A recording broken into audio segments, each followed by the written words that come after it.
Hey, what's going on guys? Thanks for checking out today's video. Today we're going to take a look at techniques that work against diamond bases. Let's jump into the first raid. Okay, so taking a look at the first base here, I'm actually going to show you two different ways to take down the same base because I think it's important to understand that there's multiple ways to take down every base. It's more or less just about kind of finding your style and then learning how to execute that at a high level. So here I'm cutting a small funnel at the bottom with a E-drag, about two E-drags now, because I want that air defense down. I also cut another funnel up at the top for the heroes. That's just shaping the base later for pathing. And then I'm full sending the E-drags towards the town hall with a stone slammer with the heroes at 3 to funnel. And now everybody's going to work their way around. I only got a few of the E-drags in the tome, but that's fine. They're the ones who went to the town hall, the core, scatter shots and spell towers and stuff. So we're just working our way through. Also keep in mind we're using town hall 14 heroes. I'm hitting my main with my mini. It's basically a max base being hit with town hall 14 heroes. But so the idea is I want the dragons to get the town hall and all of the core down so that the heroes can kind of walk the outside compartments and take those down too. And then the bonus is if the dragons live through the core, they can help assist you through some of those outer compartments with the heroes. So that's what we do here. Everybody's kind of working their way through. Got my king taking on the eagle there. He's also tanking the enemy king and the expo for the queen. Queen's working her way through that. I also brought the RC up from the bottom side to work her way up with those E-drags. She does get taken down by the enemy RC, but she does a lot of work at the bottom so that my queen doesn't have so much cleanup to do at the end of the raid. Okay, let's go ahead and look at the other way I hit this base. Okay, so the other way I like to hit this base is a flame flinger. I'm going to use a flame flinger at 12 o'clock. I use a loon to see if there's any Teslas. Remember, I'm acting as if I don't know what's going on in the space, like I'm hitting it in Legends or War. Then I use 2 E-drags to snipe out the bottom air defense like I did before. It's really good value to do that. It gives me the funnel, takes out an air defense.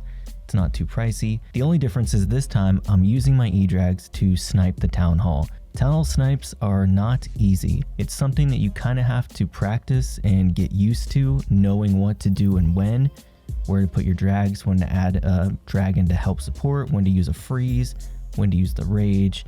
It just takes a little practice. It's not impossible, but so here I am sniping, and then I'm sending the dragons full sending adjacent to the town hall compartment with the heroes this time at 9 to work our way around the base with the dragons to go through the core. The benefit of this is the flinger has done a hell of a lot of work for us at 12. So dragons are gonna start working their way through the core. Got the monolith down. We're done with the pesky CC. Raging up the dragons in the core because I really want that inferno and that scatter shot to go down. Problem is I let the I guess I'm dealing with the spell towers, the poison. It's really slowing down my drags and they're not going to get that scatter shot. But I do have a big pack of dragons up at 12 with the queen, and now the CC that popped open, the flinger kind of popped open already. And we're working our way around the 12 o'clock side of the base. The king also kind of punched his way into the core. I forgot on this particular replay, he punched his way through the core and got that scatter shot down for us, which is pretty nice. Got the RC working her way around the 3 o'clock, helping clean up that compartment. Of course, there's skellies and a Tesla farms, like the worst case scenario for the RC there, but everything is going to be fine. We have the queen with her ability. Again, town hall 14 heroes with max heroes, this probably would have been a little more crushed. All right, let's look at the next raid. Okay, so on this base, I decided that I wanted to try to snipe both the 12 and the 6 o'clock sides of the base. I assume there's Teslas in those compartments. You always got to double check whenever you see a big dead zone around a single target inferno. But you saw I put 2 drags at the top. I got 2 drags coming in at the bottom. Of course, my snipe for that single is going really badly, so I'm going to have to add another dragon. Now up to 5 E-drags on this opener. I also don't think I'm going to get that multi-target inferno down from the top, but we go ahead and we full send the dragons with a stone slammer to get the town hall. Heroes again to walk from 3 o'clock up to 12 and kind of clear all the outside buildings. So we got everybody raged up. We're under tome. We're just waiting to make sure the town hall's going to go down without any more spell assistance. There it goes. Now we're coming into the single target inferno. lose all my loons and my Inferno Dragon from the CC to the Town Hall Poison. Really sad story. Only a couple drags left in the core. I decided to send my RC to support my king and my queen because that monolith is right behind the eagle and neither the king or queen can reach it. So here we go, working our way through. There is a lot of base left. Keep in mind, Town Hall 14 heroes, and we're going to be able to handle the rest of this base. It's pretty crazy. The dragons did soften up that queen too, so that helped a lot. But it's just crazy to me that the heroes can clear this much of the base. But yeah. Alright, so that's going to do it for this. Let's take a look at another raid. Okay, so the last base I want to comment on here is this diamond base where I decided to full send the dragons from the backside into the sweepers. Both sweepers are facing the back, but traditional E-Drags can be played this way, and so I wanted to try it on some of these diamonds because this is how I used to play them at Town Hall 14.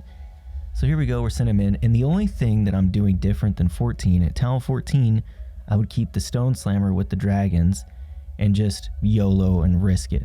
But at Town Hall 15, I'm not doing that. I'm holding a blimp for the Town Hall on the back end with, usually you want to keep a couple loons just to be safe. I forgot to do that on this particular raid. And you also want to keep a rage and a freeze just to be safe because usually the Town Halls are pretty well trapped. You don't want to send your blimp in there and have it not get the Town Hall. But anyway, so you see here the dragons take a large portion of the back end of the base. We do not get either scatter or the monolith, and there's a Tesla farm around the Town Hall. So I send the RC to go into the scatter shot side that the E-Drags and the King Queen are not going to take down. There we go. I send the blimp. I only have a rage, and I cannot stress enough you want to keep a rage and a freeze just to make sure the Town Hall does go down. Because even if you fail doing this, a lot of the times it's a very high percent. But anyway, got the RC going in for the monolith, the queen also doing her work as well, and a couple E-Drags also supporting the queen. Had a burner ability there, but there's really no defenses left. There's a mortar, there were 2 archer towers, now there's only 1, and a cannon. So it feels really risky doing this, and you really have to pay attention to where you're raging and what you're freezing. You don't have to freeze the sweepers the whole time. That was a mistake I used to make a lot. But yeah, okay, that's gonna do it for me commenting over the attacks. I got 4 more replays of similar techniques that I'm using to take down these bases, and that's gonna do it for today's video. Enjoy the raids, and I'll see you in the next one.